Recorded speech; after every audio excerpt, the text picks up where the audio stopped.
Yes, children. Today we are going to start the theme 2. Means we will have a revision of this lesson. Okay, at a glance, right? Writing and city life. Though we have already studied this chapter, but we'll just like to revise so that if you wish, you can study it very soon. Okay. A great civilization flourished in Mesopotamia around 500 BCE. And Mesopotamia जो जगह है वो अब आपका modern Iraq है.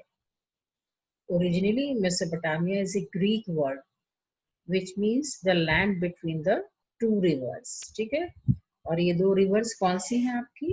Tigris and the Euphrates were the two rivers between which the civilization of Mesopotamia flourished. The civilization of Mesopotamia is known for its city life, prosperity, voluminous rich literature and its astronomy and mathematics. ठीक है, जो आपका civilization है Mesopotamia का, ये इन बहुत सारी चीजों के लिए फेमस है. The art of writing and the city life, ये भी आपकी मेसोपोटामिया से ही स्टार्ट होती है. Now, अब हम इसकी ज्योग्राफी को देखते हैं. क्या है वहाँ की geographical condition? Iraq is a land of diverse environments. In the northeast lies the green undulating plains, और जो आगे जाकर के forested mountains से मिल जाते हैं. Here agriculture began between 7000 and 6000 BCE, and in the north there is a stretch of upland called steppe, जो आपका एक grassland है, where animal herding offers people a better livelihood than agriculture. ठीक है, जो आपका प्लेन एरिया है वहां पर आपका मेनली एग्रीकल्चर किया जाता था, और जो स्टेपी रीजन है वहां पर आपका मेन सोर्स ऑफ लाइवलीहुड क्या था? एनिमल रियरिंग था, जानवरों को पालने का काम करते थे. To the east, tributaries of the Tigris provide routes of communication into the mountains of Iran. ठीक है, ईस्ट में आपका टिग्रिस रिवर है जो कि एक कम्युनिकेशन का काम करती है, चीजों को इधर उधर things as well as the people, है ना, उसके थ्रू एक जगह से दूसरी जगह जाते हैं. The south is a desert and this is where the first cities and the writing emerge. ठीक है, जो साउथ है it is a vast stretch of the desert, है ना, और यहीं पर आपके सबसे पहले सिटीज और राइटिंग जो है वो स्टार्ट होती है.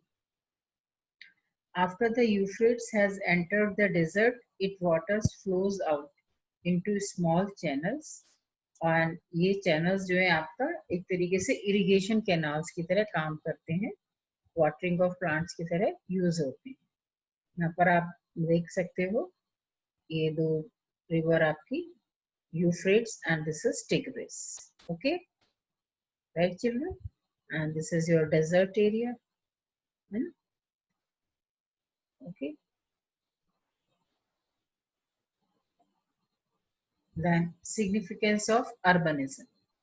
Cities and towns are the places जहाँ पर आपका population ज़्यादा होती है, क्योंकि people start migrating from the villages to these areas. तो वहाँ की population naturally आपकी ज़्यादा ही होगी. Urban companies comprise beside food production, trade, manufacturers and services.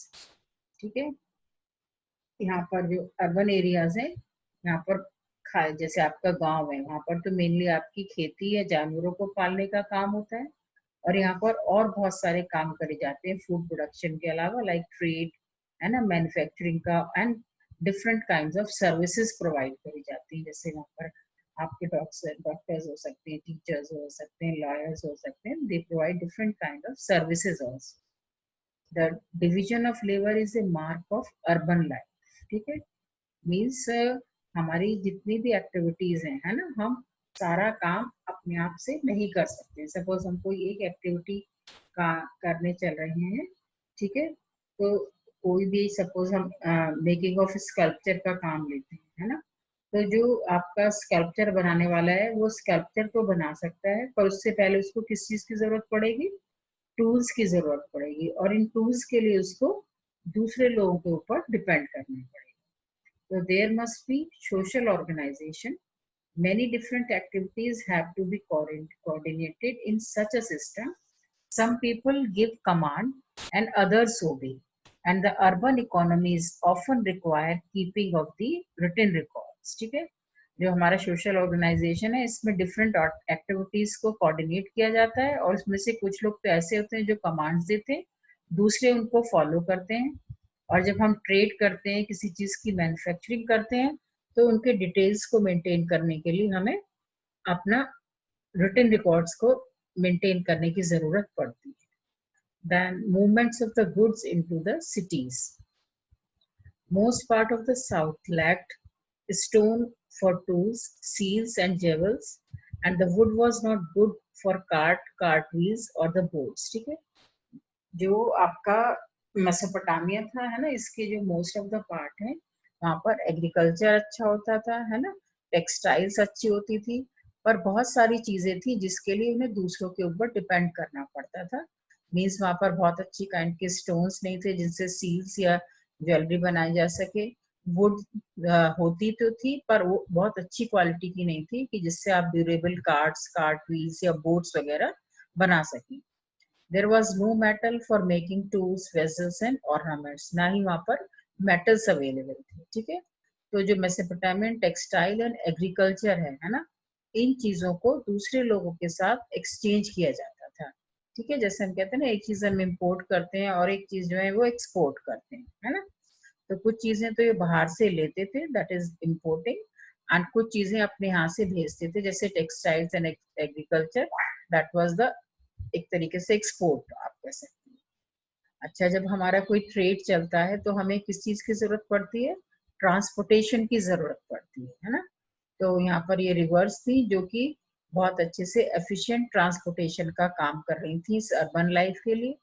And जो आपका ये ट्रांसपोर्टेशन है थ्रू दिस वाटर, है ना, it was considered as the cheapest mode of transportation also. क्यों?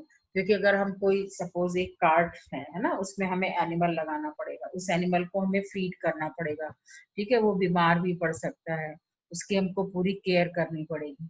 बट अगर हम वाटर ट्रांसपोर्टेशन करते हैं तो हम इन सारे सब खर्चों से बच जाते हैं। That is why this water transportation is considered as the cheapest mode of transportation and people preferred it. The canals and the natural channels of the ancient Mesopotamia were routes of the good transport between large and the small settlements. Then comes the development of writing. जैसे अभी मैंने बताया कि उनको record maintain करने के लिए writing भी जरूरी थी जब they are doing trade or something like manufacturing.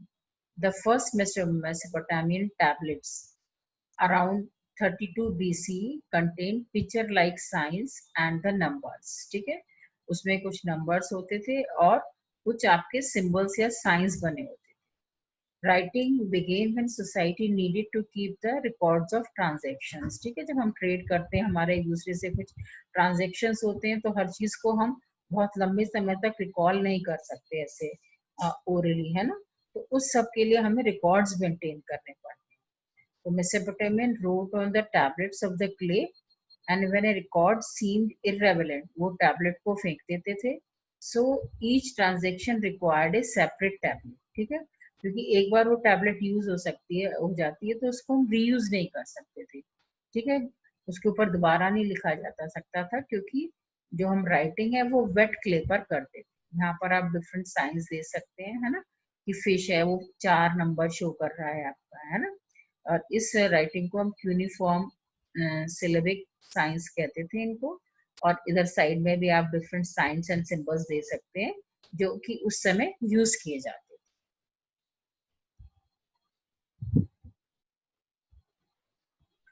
Then by 2600 BC or so, the letters became cuneiform and the language was Sumerian. ठीक है, जो लेटर्स हैं वो आपके वेट क्ले पे लिखे जाते थे एक पॉइंटेड चीज के थ्रू। सो दैट अल्फाबेट जो है वो अच्छे से क्लियर हो सके, है ना। अगर हम बहुत हल्का हल्का लिख देंगे तो उसके लिए वो उसमें क्लियर नहीं दिखाई दिया जाएगा, तो इनको पॉइंटेड चीज से लिखा जाता था और इन्हें जो आपका ये तो यूनिफॉर्म बोला जाता है, ठीक है।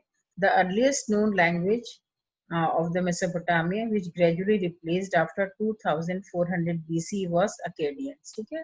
फर्स्ट लैंग्वेज तो आपकी सुमेरियन थी और लेटर ऑन सुमेरियन लैंग्वेज को अकेडियन लैंग्वेज जो है वो आपका रिप्लेस कर देती है। Uniform writing in the Akkadian language continued for more than 2000 years, ठीक है। और आगे 2000 ईयर्स तक, ठीक है, अकेडियन लैंग्वेज ही आपकी मेसोपोटामिया में यूज होती रही है। और ये आप क्ले टैबलेट्स दे सकते हो, साइड में बहुत सारी जो पिक्चर्स दिखाए गए हैं ये सारी आपकी क्ले टैबलेट्स हैं डिफरेंट डिफरेंट, और ये एक बहुत बड़ा सोर्स है हमें मेसोपोटामियन हिस्ट्री के बारे में बताने के लिए, है ना। जैसे अभी हमने डिस्कस किया था कि वो लोग क्या करते थे, once they use the clay plate, और दोबारा तो उस पर लिखना पॉसिबल नहीं था, तो वो क्या करते थे, उसको फेंक देते थे।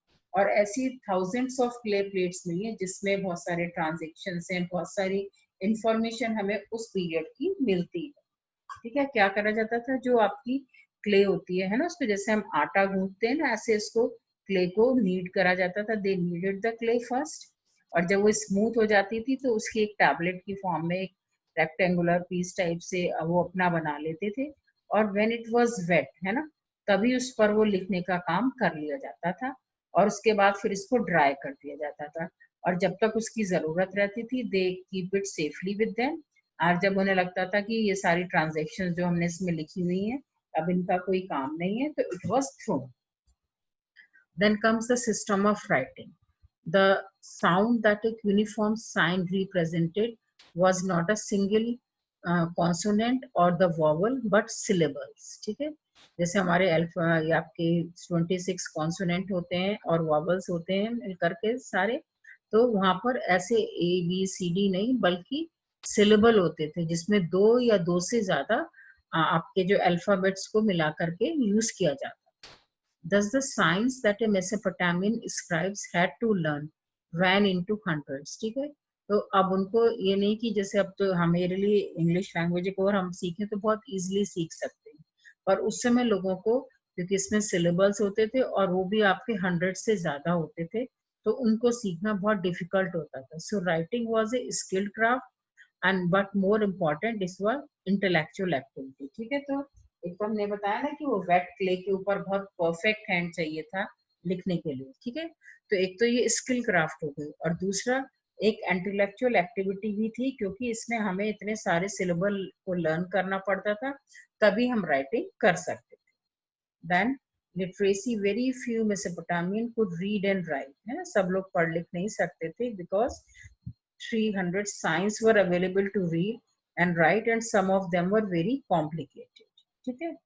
And to my lord speak your servant, इस तरीके का जो मतलब जो किंग है ना, उन सब के लिए इस तरीके की टू माय लॉर्ड करके ऐसी टर्म्स यूज करी जाती थी। उनको जस्ट लाइक गॉड ही कंसीडर किया जाता था, और जो उनसे अपना कन्वर्सेशन कर रहे हैं वो अपने को एक सर्वेंट की तरह उनके लिए अपने को मानते चल रहा है कि I have carried out the work you assigned to me, right. Then the uses of the writing. First of all, Mesopotamian rulers इन्होंने ट्रेड के लिए आर्ट ऑफ राइटिंग का यूज किया, ठीक है। The connection between the city life, trade, and the writing is brought out in a long Sumerian epic from poem about Enmarkar, one of the earliest rulers of the Uruk, ठीक है। Uruk के जो ruler थे, ठीक है, उन्होंने एक तरीके से आप कह सकते हो कि ये राइटिंग वर्क को स्टार्ट करा था। And marker is associated with the organisation of the first trade of the Sumer, है ना। उनको अपने टेम्पल को डेकोरेट करने के लिए कुछ आपको बहुत अच्छे स्टोन्स और जेवल्स वगैरह चाहिए थे, उसके लिए वो अपने मैसेंजर को एक दूसरे चीफ के पास भेजते हैं, ठीक है, अरट्टा, है ना। तो वो अपनी बात जो किंग उससे कहते हैं वो उस बात को समझ नहीं पाता। It was quite distant at a quite distant place, तो बार बार वहाँ आता जाता है, सब कुछ करता है, और एट लास्ट वो क्या करते हैं, जब उनको लगता है कि जो कुछ वो अपने मैसेंजर को बार बार कह करके भेज रहे थे, तो वो इतना कंफ्यूज हो जाता है कि वो सारी चीजों को इंटरमिंगल कर देता है। तो लास्ट में वो उसको क्ले प्लेट के ऊपर लिख करके देते हैं, and this is how trade की वजह से आपका राइटिंग जो है स्टार्ट होता है। क्या चाहिए था उनको वहां से, जेवल्स वगैरह उनको वहां मंगवाने थे अपने टेम्पल को डेकोरेट करने को, राइट बेटा। Then urbanization in the southern Mesopotamia, temples and the kings. From 500 BCE, settlements had begun to develop in southern Mesopotamia. और वहाँ पर उस समय different kind of cities develop हो रहे थे, and these were your gradually developed around temples, so that developed as centers of trade and the imperial cities. ठीक है, और ये आपके कुछ trading cities थे, ठीक है, और कुछ आपके इंपीरियल सिटीज थे जो आपके कैपिटल सिटीज वगैरह होते हैं। Early settlers began to build and rebuild temples at different spots, ठीक है, डिफरेंट डिफरेंट स्पॉट्स पर वो अपने मंदिर बनाते थे। और जो अर्लीस्ट टेम्पल है ये एक स्मॉल श्राइन का होता था, made up of unbaked bricks. Temples जो है वेरियस गॉड्स के बनाए जाते थे, लाइक गॉड्स ऑफ मून, है ना, मून गॉड के ऑफ उर, है ना, और Inanna the goddess of the love and war. The god was the focus of the worship, to him और her people brought grain curd and fish. और इसके लिए वहां पर फिश की बोन्स मिली हैं टेम्पल के पास, जो ये चीज इंडिकेट करती हैं हाँ कि ये चीजें उनको चढ़ाई जाती थी, उनको ऑफर करी जाती थी गॉड को। द अर्ली टेम्पल्स आपके हाउसेस की तरह ही होते थे, बट उनकी केवल आउटर वॉल में डिफरेंस होता था। जो टेम्पल की आउटर वॉल है वो जिगजैग होती थी, और वेयरएज जो हाउसेस की वॉल है वो सिंपल स्ट्रेट वॉल होती थी। In time the processing of the produce was also done in temple, है ना। आज जैसे हमने पढ़ा हुआ है कि जो टेम्पल है केवल वर्शिप के लिए नहीं पर बहुत सारी एक्टिविटीज के लिए यूज होते हैं। तो बाद में वहां पर कुछ प्रोसेसिंग का काम भी टेम्पल में किया जाने लगा था। The temple gradually developed its activities and became the main urban institution. Okay, now we'll see कि in spite of natural fertility, agriculture was subject to hazards. ठीक है, एग्रीकल्चर वहां पर हमने पढ़ा ना कि एग्रीकल्चर अच्छा था वहां पर, और टेक्सटाइल्स बहुत अच्छे होता था जिसको वो एक्सचेंज करते थे। बट इवन देन वहाँ जो एग्रीकल्चर है कई बार उसको काफी प्रॉब्लम फेस करनी पड़ती थी, उसको नुकसान हो जाता था। The natural Euphrates with too much water, वहां पर फ्लडिंग हो जाती थी और जो वहां पर स्टैंडिंग क्रॉप है वो सारी की सारी उसमें डूब जाती थी। और कई बार क्या होता था कि रिवर जो है वो अपना रास्ता बदल लेती थी, ठीक है, तो वो एरियाज जो है ड्राई अप हो जाते थे और वहां पर एग्रीकल्चर करना पॉसिबल नहीं रहता। People of the upstream stretches of A channel, है ना, वो क्या करते थे सारा का सारा पानी अपनी फील्ड्स में यूज कर लेते थे, और जो नीचे वाले लोग रहते थे डाउन स्ट्रीम पीपल जो होते थे, they left without the water. Sometime क्या होता था कि जैसे हम आपसे ऊपर से रिवर आ रही है माउंटेन से, तो अपने साथ बहुत सारा सिल्ट लेकर के आती है। अगर इस सिल्ट को नहीं हटाया जाएगा तो क्या हो जाएगा, वहां पर ब्लॉकेज हो जाएगी और नीचे पानी नहीं जा पाता, ठीक है। तो बहुत फ्रिक्वेंटली वहां पर इन छोटी छोटी बातों के पीछे उनके बीच में आपस में कॉन्फ्लिक्ट्स होते थे over the land and the water, and there was a continuous warfare in region. Successful chiefs क्या करते थे कि वहां से जो भी उनको जिनको वो हरा करके आते थे वहां से जो चीजें वो लूट करके लाते थे वो अपने फॉलोअर्स में और बांट देते थे, और जो उनके प्रिजनर्स होते थे उनको गार्ड और सर्वेंट की तरह यूज किया जाता था।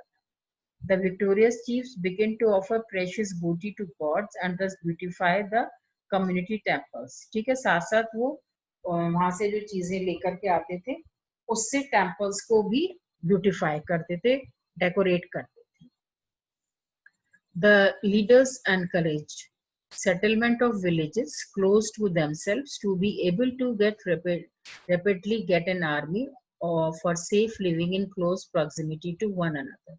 लीडर्स ये चाहते थे कि जो आपका सेटलमेंट ऑफ विलेजेस है वो एक दूसरे के पास पास हो, क्योंकि इससे वो लोग सेफ रहेंगे अगर पास पास रहेंगे, और अगर उनको जरूरत पड़ती है तो आर्मी भी एकदम से बुलाई जा सकती है। Around 3000 BC, when Europe grows to enormous extent of 250 hectares, then a dozen of small villages were deserted. ठीक है, जब आपका ये यूरोप सिटी जो है बहुत अच्छे से ग्रो कर जाता है 20-50 हेक्टेयर्स से। तो जो आसपास के छोटे छोटे गांव थे वो खाली हो जाते हैं, and it was a major population shift माना जाता है उस समय का। And Uruk had a defensive wall at a very early day, ठीक है, और उन्होंने अपनी सिटी को फोर्टिफाई भी किया रहा था, डिफेंसिव वॉल बनाई। By about 2800 BC, it expanded to 400 hectares, ठीक है। और 800 BC तक आते आते तक इसका साइज जो है आपका और बड़ा हो गया था, क्योंकि पॉपुलेशन बढ़ गई थी। ये 400 हेक्टेयर्स का हो गया था। War captives and the local people were put to work for the temple directly or directly to the ruler, ठीक है। जो वार में लोग बाग पकड़े जाते थे, ठीक है, लड़ाई लड़ने के बाद उनको जो है टेम्पल के काम के लिए या डायरेक्टली रूलर के अंडर उनका काम करने के लिए रख दिया जाता था। Those who worked were paid rations, और जो राशन लिस्ट बहुत सारी आपकी वहां पर मिली है, जिसमें मेंशन करा गया है पर्सन का नेम और उसको क्या क्या चीजें उन्होंने दी है, ठीक है। तो इस तरीके से उनके जैसे क्ले प्लेट्स है ना, उनके ऊपर पूरे पूरे उनके डिटेल्स मिलेंगे कि टेम्पल से ये चीजें इन सब लोगों को डोनेट करी गई। There were also technical advances at the Uruk around 3000 BC में। वहां पर कुछ टेक्निकल एडवांसेस होते हैं, ब्रोंज टूल्स आपके यूज होने लगते हैं। आर्किटेक्ट्स जो है ब्रिक कॉलम्स बनाते हैं, ठीक है, क्योंकि वुड वहां पर बहुत अच्छी क्वालिटी का नहीं होता था और वो आपकी बिल्डिंग के वेट को अपना बियर नहीं कर सकता था, तो उसकी वजह से ब्रिक कॉलम्स उन्होंने बनाने शुरू कर दिए थे। पीपल बेक्ड क्ले कोन्स, ठीक है, और उसके बाद उनको पेंट करके वो टेम्पल वॉल्स में लगा देते थे, और इस तरीके से एक कलरफुल मोज़ेक टेम्पल वॉल पर बन जाता था। Sculptures were made from the clay and the imported stone से, और बहुत सुंदर सुंदर मूर्तियां बनाई जाने लगी थी। और साथ साथ there was a invention of the potter wheel, ठीक है, और एक ही तरह के बहुत सारे पॉट्स वो लोग अब इजिली बना सकते थे with the invention of the potter wheel. Then life in the city according to the legal text, ठीक है, मेसोपोटामियन सोसाइटी में आपकी न्यूक्लियर फैमिली नॉर्म्स को फॉलो किया जाता था। ऑल्दो जो मैरिड सन है और उसकी जो फैमिली है ना, often resided with his parents, and the father जो है head of the family होता था। we know that we know a little about the procedure of marriage, ठीक है। और one of the earliest city था जो कि एक्सकवेट करा गया था in the 1930।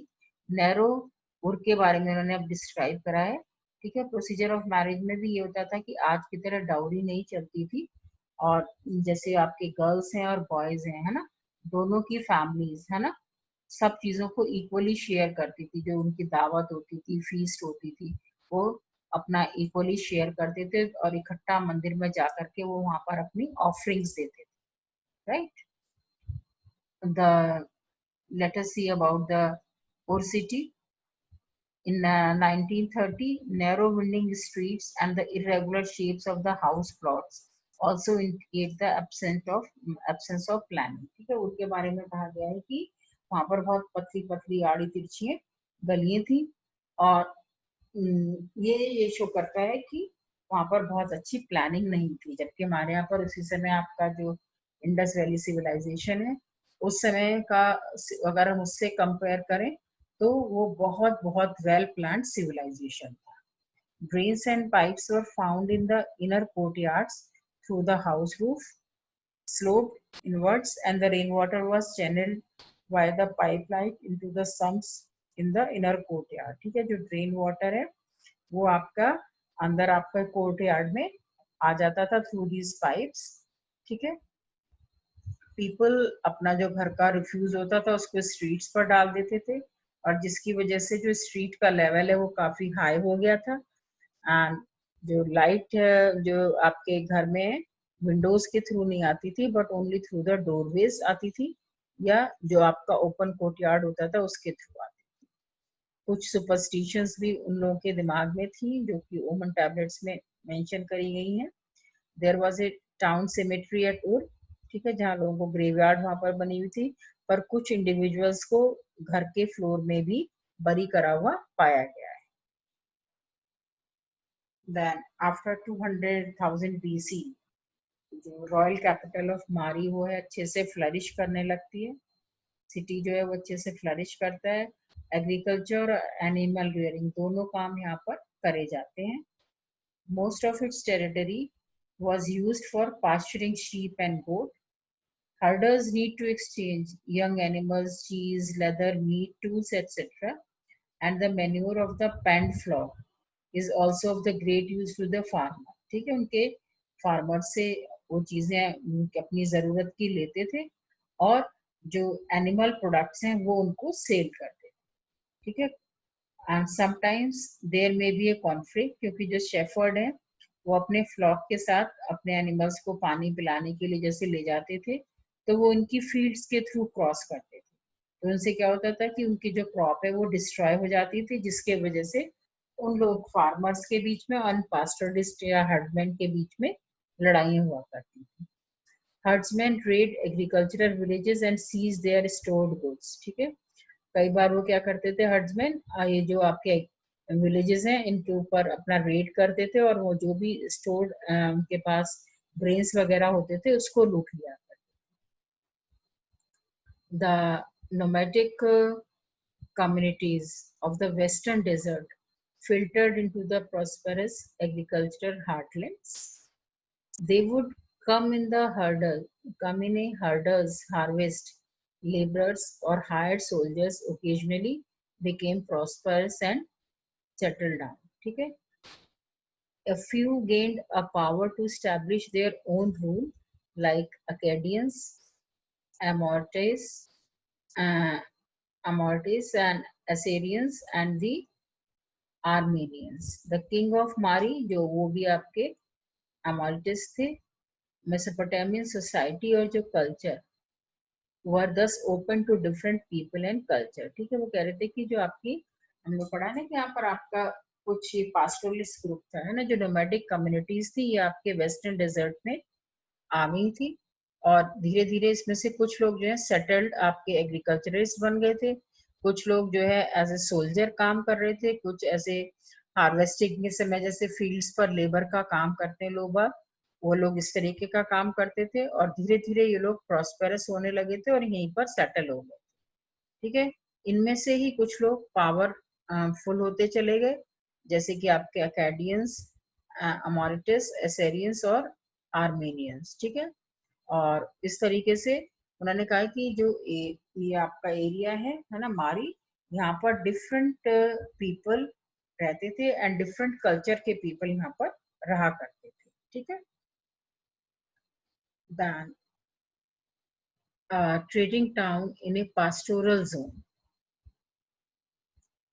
The king of Mari, however, had to be vigilant herder of various tribes were watched. ठीक है, जैसे हमने बताया ना कि डिफरेंट डिफरेंट कल्चर के लोग यहाँ पर रहते थे, तो जो किंग ऑफ मारी है उसको बहुत ज्यादा ध्यान रखना पड़ता था, बहुत ज्यादा विजिलेंट रहना पड़ता था कि जो डिफरेंट ट्राइब्स के लोग यहाँ पर आकर के रह रहे हैं कि वो कुछ गड़बड़ ना करें। ठीक है, the camps of herders are mentioned frequently in letters between the kings and officials. ठीक है, जो उनके बीच में ऑफिसर्स के डिफरेंट ऑफिशियल्स के बीच में जो कम्युनिकेशन चलता था उसमें इन कैंप्स ऑफ हर्डर्स का जिक्र करा हुआ है कि कहीं कहीं पर ये बताया है कि वो कुछ अपना ऐसा सिग्नल्स छोड़ रहे हैं, तो उनको लगता था कि ऐसा ना हो कि वो रिवोल्ट करें या कुछ करें, तो ये सारी की सारी इंफॉर्मेशन किंग के पास तुरंत पहुंचा दी जाती थी सो दैट उनको वहीं कंट्रोल किया जा सके। Located on the Euphrates in a prime position of the trade, various goods were carried in boats along the Euphrates between the south and the mineral-rich uplands of the Turkey, Syria, and Lebanon.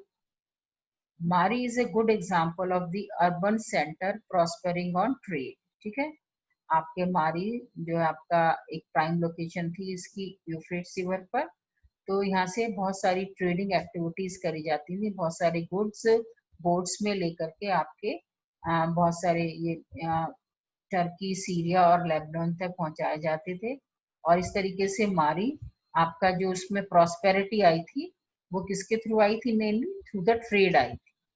Boats would stop at मारी, और जब trading और जो लोग इधर से निकलते थे जाते थे दोनों तरफ से ट्रेड के लिए, इसमें रिवर यूफ्रेट्स के थ्रू, तो हर जो बोट है उसको मारी में रोक लिया जाता था और उससे एक तरीके से टैक्स लिया जाता था। जो भी चीजें वो अपने साथ कैरी हो रहा था उसका कुछ पार्ट वो टैक्स की फॉर्म में लेते थे। Officers levy a charge of about 1/10 of the value of the goods before allowing the boat to continue downstream। ठीक है, बोट को आगे जाने देने से पहले वो उसमें से जो भी वो गुड लेकर के जा रहा होता था तो उसका 1/10 ले लेते थे। बार्ली जो है वो आपकी जो है स्पेशल उसके लिए ग्रेन बोट्स बनी हुई होती थी, उसके थ्रू लाया जाता था। Thus, although the kingdom of Mari was not militarily strong, ठीक है, but it was exceptionally prosperous। ठीक है, जो आपका किंगडम ऑफ मारी है वो मिलिट्री के पॉइंट ऑफ व्यू से बहुत ज्यादा स्ट्रांग नहीं था, पर it was too much prosperous, you can say, because of this flourishing trade। वहां से जो ट्रेड उनका बहुत अच्छा चलता था और साथ साथ जो भी आपका ये इसका ट्रेड रूट, तो जो भी चीजें वहां से पास होती थी, जो भी बोट्स पास होती थी, उनसे वो 1/10 ऑफ द चीजें उनके पास जो होती थी as a form of revenue या टैक्स उनसे ले लिया करते। Right children? Then cities in Mesopotamian culture. Mesopotamia valued city life. After cities were destroyed in war, they were recalled in the poetry। ठीक है, और अभी तक हमने पूरा यही देखा है इस चैप्टर में। क्या देखा? सिटी लाइफ के बारे में या राइटिंग के बारे में, दो चीजों को मेनली अच्छे से पढ़ा है। ठीक है, बहुत सारे सिटीज अगर वॉर में डिस्ट्रॉय भी हो जाते थे तो उनको पोइट्री के थ्रू रिकॉल किया जाता था। ठीक है, Mesopotamian people took pride in their cities which the Gilgamesh epic depicts। ठीक है, आपका ये एक 12 tablets का एपिक है ना, जिसमें उन्होंने पूरा बताया है कि किस तरीके से जो एक आपका सिटी है ये डिस्ट्रॉय हो जाता है पहले, और उसके बाद किस तरीके से, जैसे उस किंग गिलगामेश ने पूरा इसके बारे में लिखा है कि किस तरीके से वो उनके एक फ्रेंड है ना, उसकी डेथ हो जाती है और उसकी वजह से he was very much puzzled, तो वो इस सिटी को अपने को छोड़ करके चले जाते हैं in search of a peace, कि उनको थोड़ा शांति मिले, उनको कंसोलेशन मिले, और वो जगह जगह घूमते हैं, है ना, पर उनको कुछ भी अच्छे से सेटिस्फेक्शन नहीं मिल पाता है। And again he came back to the city, तो कहते हैं कि अपने शहर में आकर के ही उनको वो शांति मिलती है, और उस तरीके से उन्होंने कहा है कि जो सिटी लाइफ है उनके लिए बहुत ज्यादा इम्पोर्टेंट थी। Then the legacy of writing. The great legacy of Mesopotamian to the world is its scholarly tradition of the time and reckoning and mathematics। ठीक है, dating around 1800 BC are tablets with multiplication and division tables, squares and square roots tables, and tables of the compound interest। ठीक है, बहुत सारी tablets मिली हैं in different आपके multiplication के ऊपर, डिवीजन टेबल्स के ऊपर, square and square root tables ऐसी मिली हैं। और ये कहा जाता है कि उस समय भी इतनी एक्यूरेट कैलकुलेशंस करी जाती थी कि जैसे 2 के स्क्वायर को अगर उन्होंने निकाला हुआ था, तो स्क्वायर रूट निकाला हुआ था, तो वो ऑलमोस्ट आपका जो स्क्वायर रूट था, जो आज के टाइम का आंसर है, आज के टाइम पे जो स्क्वायर रूट है उससे बिल्कुल ऑलमोस्ट मैच करता हुआ था। डेसिमल के बाद जो 5 डिजिट्स हैं वो बिल्कुल सेम थे, केवल लास्ट 3 डिजिट्स में बहुत माइनर सा चेंज था। तो आप समझ सकते हो कि जब डेसिमल बाद के 5 डिजिट्स आप इनसे रिजेंबल करते हैं प्रेजेंट टाइम से, तो वो ऑलमोस्ट इक्वली बैठ रहा था जो हमारा प्रेजेंट आपका 2 का स्क्वायर रूट बैठता है, अंडर रूट बैठता है। The division of the year into 12 months. ठीक है, जो ईयर है उसको 12 मंथ्स में डिवाइड करा गया, and division of the month into the 4 weeks. ठीक है, and the day into the 24 hours and hours into the 60 minutes. ठीक है, इस तरीके से पूरा टाइम का उन्होंने डिवाइड करा है। ठीक है, then record of the eclipses were observed according to the year, month and the day. Records about the observed position of the stars and the constellation in the night. ठीक है, उन्होंने एक तो आपके जो लूनर एक्लिप्स, सोलर एक्लिप्स, ठीक है, उनको ऑब्जर्व किया है, और ये भी उन्होंने पूरा मेंशन करा हुआ है कि कब आपका ये पड़ेंगे, लूनर एक्लिप्स पड़ेगा, कब आपका सोलर एक्लिप्स पड़ेगा।